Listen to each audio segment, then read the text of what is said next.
Hello everyone, welcome back from that short break. You are tuned into ZEE Companion with me, Anila, and today we are talking about overseas banking. If you have any questions with regards to banking, maybe you have an account in India, or maybe you're thinking of setting up an account, or you want to know a bit more about banking overseas, then do get in touch. Do not hesitate to pick up the phone and give us a call. I am joined in the studio by our expert, Mr. Sharma, who is here to answer your questions. He's the CEO of a bank, so he has lots of expertise in the banking industry and is able to answer any of your questions and queries.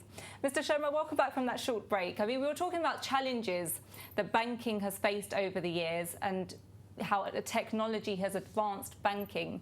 And I want to touch upon one of the things is that we have seen high street banks, and a lot of high street banks have closed. So what do people do with regards to online banking if they are unable to get to a bank? You know, what kind of advice could you give with regards to online banking and using technology as a form of banking? It's really a great challenge.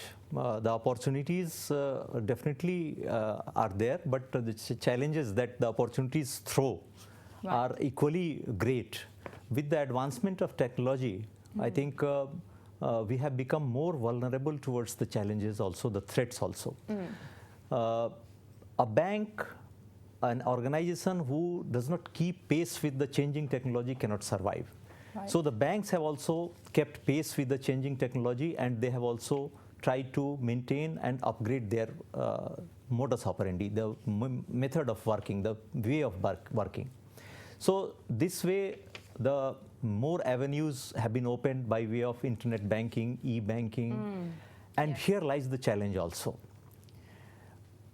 Though as a banker I can vouch that the method, the system adopted by all the high street banks, or for that matter us, we try to keep it as secure as possible. We as a banker, we never ask the customers to divulge their passwords. We never ask the customers to share their personal details. So the customers will have to be very cautious about responding to such phishing mails, phishing questions. See, this is true, because I've been receiving some actually this week where I've been asked to click on a link and then fill in my details, and that's not legitimate, is it? Yes, that's not legitimate, and as a customer, one should be prudent enough, one should be cautious enough not to respond to such type of mails. Right. They are phishing mails, and the way we lure fishes, similarly these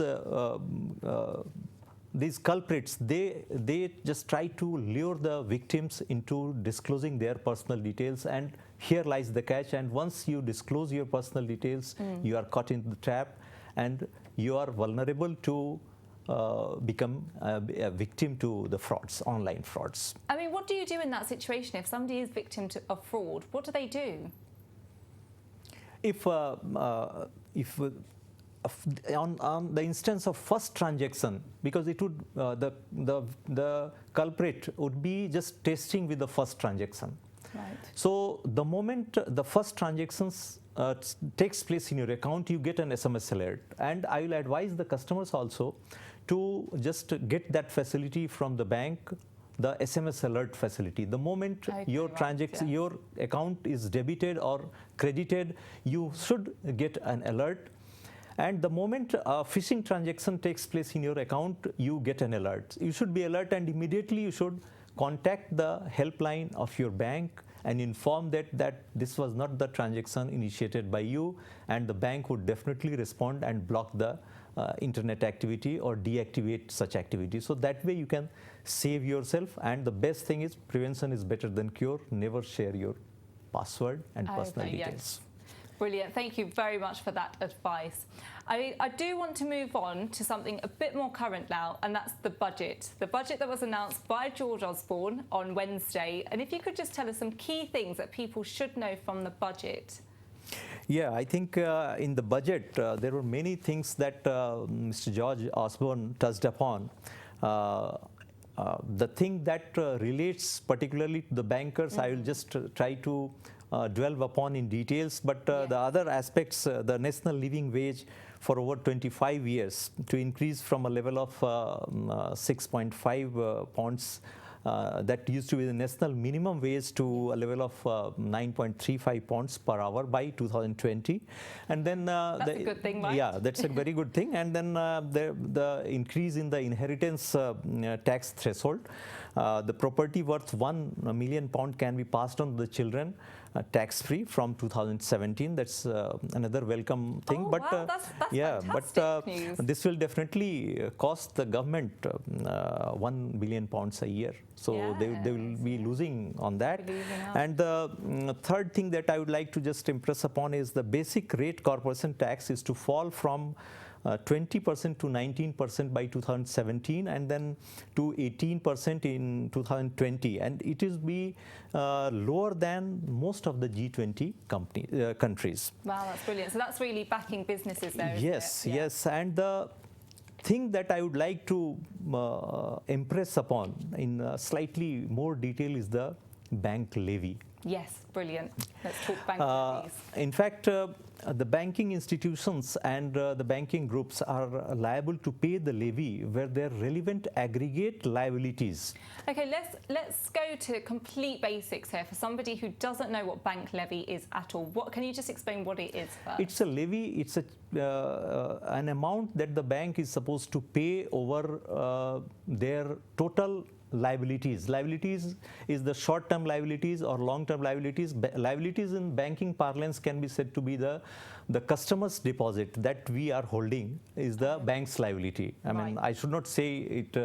It doesn't sound good. No, it doesn't the customer's deposit should not be treated as liability. But since we are talking in the commerce banking terminology, so on the balance sheet size, it is a liability. Right. So if the liability exceeds 20 billion pounds, then the bank is liable to pay levy over that amount. Right, okay. So this is the concept that used to prevail in the past years, and now this liability, this levy is going to be phased out over a period of 6 years, next coming 6 years, and in lieu of that, the 8% surcharge over their profits has been introduced. So this is the change that has been introduced in this budget. It's slightly bittersweet, that, isn't it? Because it's one thing's being reduced over another. But what does it mean for people? Let's talk about levy in this instance.